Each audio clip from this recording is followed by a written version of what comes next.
Hi guys, today I have a tag video for you. So I've never done a tag before yet, and this one really interests me. I think Jacqueline from Fort Worth Famous, I think that's her channel name. She started this tag and I will link her down below, of course. And I just thought all the questions are very interesting. Today the tag name is Panning Pro Tag, and it's all about project panning, so I think it's perfect, right? So the first question here is, how did you learn about project panning? So this is probably different from most people. So I actually learned about it from Instagram. So I forgot who it was, but someone was doing Fininsh 7 by Spring at the beginning of 2015. So I thought that was a really interesting idea, so I kind of participated on Instagram. I picked my 7 products, they were all sample sizes and whatnot, and at the end of the project it was a total fail for me.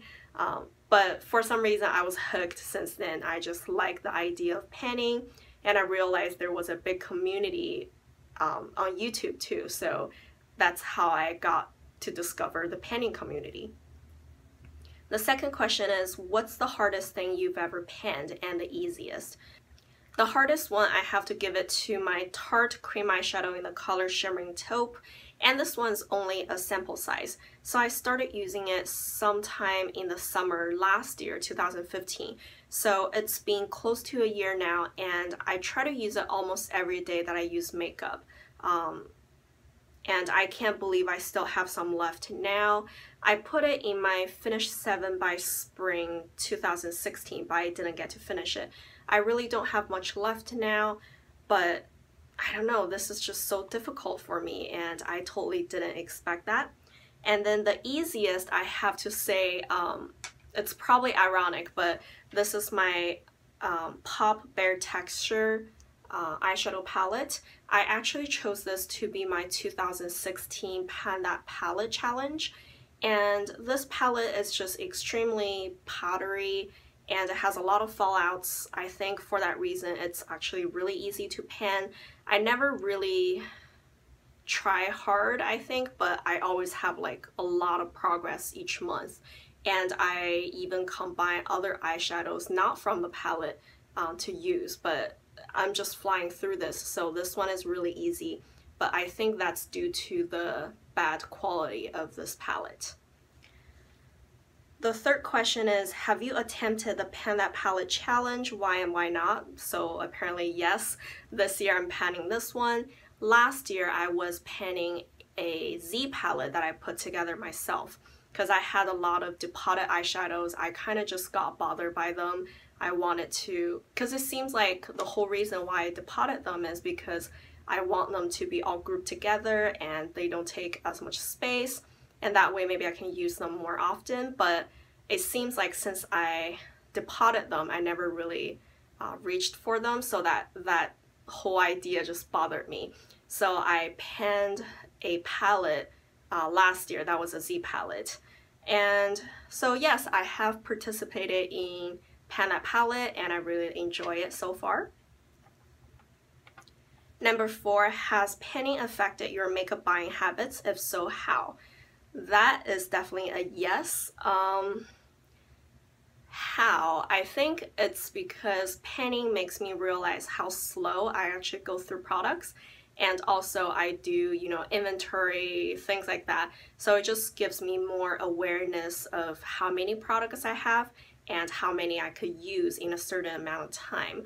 So now it's kind of like when I look at a product and look at how many ounces or fluid ounces it has, I almost have an idea how long it would take me to finish. And that kind of just scares me, you know, when I go to Sephora and I want to buy eyeshadow. When I saw how many ounces it has, I'll be like, oh, that's like 6 months with everyday use. Am I willing to commit to that? You know, so I kind of shy away from buying a whole lot of products. So yes, it definitely has affected my buying habits. And then number 5 is, what do you plan on panning next? This one is a little broad. I'm not too sure. I think I want to say my lip products in general, because most of the other makeup products, to be honest, I use them every day anyways. You know, my eyeshadow, I have to use some sort of eyeshadow. Or, you know, my face powder, I use some sort of face powder. I'm gonna go through the products sooner or later anyways.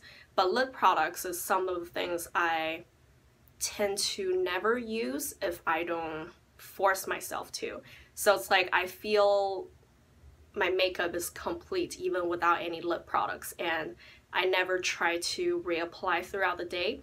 So unless I put the lip products in my panning projects, I tend to never use them. So for that reason, I think panning projects are the most effective on my lip products. So I want to continue to pan my lip products. Number 6 is, where do you get your panning inspiration and motivation? I think mostly from you guys. I like all the seasonal challenges that I can see floating around on YouTube, and it definitely inspires me. And also I like to see people using similar products, and then they are trying hard to finish them, and then they come up with different ways of using the same product, and that usually is very inspiring. So yes, I definitely would say my motivation and inspiration came from YouTube the most. Number 7, what's your favorite thing about the panning community? I think Amber F said this. She said the best thing about the community is the community itself.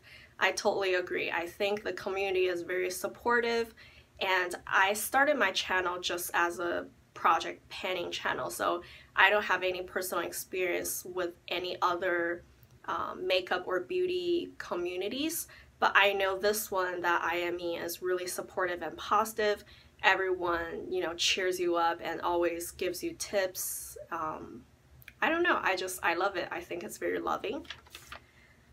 Then number 8 is, if you are currently panning, what item is giving you the most trouble?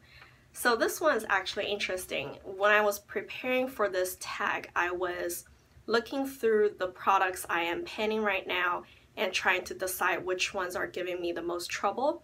And I realized something, if without the tag I wouldn't have ever realized. So 3 out of the 4 things that are giving me the most trouble are eye bases. I totally didn't realize that. So those 2, this one is an Urban Decay eyeshadow pencil in the color Sin. I have this in my Project Tin Pan round 2 right now, and in 2 weeks I was only able to use that much, so that was giving me a lot of trouble. And then also I was using the Jordana 12 Hour Made to Last eyeshadow pencil in the color Continuous Almond. This one is in my Finish 4 by 4th of July, and after 2 weeks I barely made no noticeable progress at all. I marked down a piece of paper and it didn't go anywhere after 2 weeks. So those 2 are definitely giving me a lot of trouble. And on top of that, this one is Cargo HD Picture Perfect Eyeshadow Primer.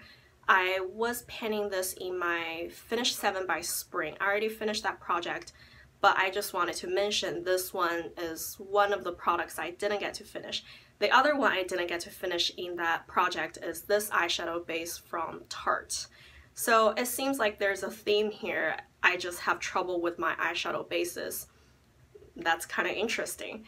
And also, of course, there's one product kind of as expected is my Revlon lip gloss in the color Pink Pop.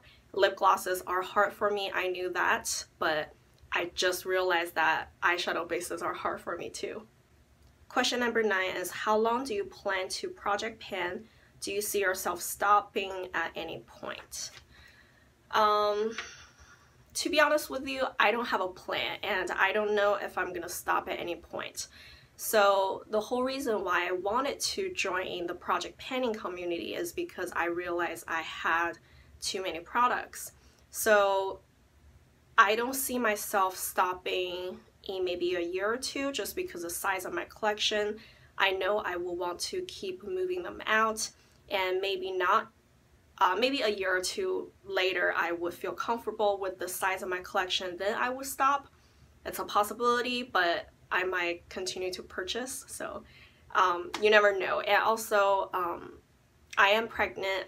My baby is due late summer, so I know once the kid comes, probably I will have less time to film and do things like this. So not completely stop project planning, but I probably will slow down a lot in my progress and I wouldn't be as active. I don't know what's gonna happen, so that might affect it quite a bit, but so far I want to continue doing it, of course. The very last question is, would you recommend project planning to others? How would you explain it? Yes and no. I think it depends on the person. So if I know there's a person that has a lot of products, then yes, I would recommend doing project planning to them. But if it's someone that only has like a little pouch of makeup and that's it, then I wouldn't, because they are essentially already doing it. So I think it depends on the person, and if I were to recommend it to anyone, I think I would tell them that this thing, the whole point of project planning is not purely about using up the products, but is more about raising the awareness of your products. I think the mindset change is the essential idea here, or at least I look at it that way. I think a lot of the products, if I really want to do it, I can just toss them all, you know, I can give them to my relatives, but that wouldn't change my buying habit. So I think project planning is more about changing my mindset versus actually finishing the products. So yes, I probably would recommend it to someone that has a bigger collection. So that's all the 10 questions, and I think this is a really fun tag, and I get to think about some of the questions, and I discovered that I have a hard time with my cream eyeshadow bases, so that's kind of fun. So if you're interested, please feel free to do the tag, and I will tag you all, of course. I don't know, I probably wouldn't call out names, because I didn't even do a search who has and who hasn't done this tag already. But if you're interested, please consider yourself tagged and leave me a link once you do your tag as well, and I would definitely come and check it out. So thank you guys for watching. Bye.